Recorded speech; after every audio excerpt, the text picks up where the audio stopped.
આવતા વર્ષે તો વડાપ્રધાન નરેન્દ્ર મોદી રિટાયર્ડ પણ થઈ જશે। જેલમાંથી બહાર આવતા જ કેજરીવાલે આવું કહ્યું।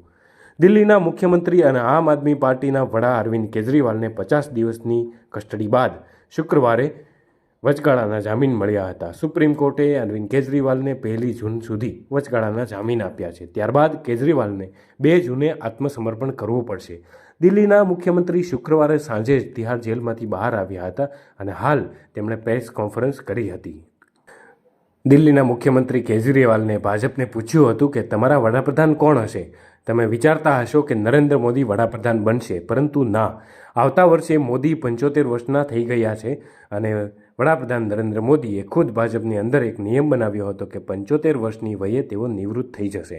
પહેલાં લાલકૃષ્ણ અડવાણી અને પછી મુરલી મનોહર જોશી પણ નિવૃત્ત થયા હતા।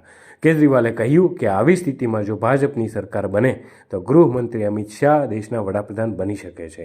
સાંભળો શું કહ્યું અરવિંદ કેજરીવાલે। मोदी जी अगले साल 17 सितंबर को 75 साल के हो रहे हैं।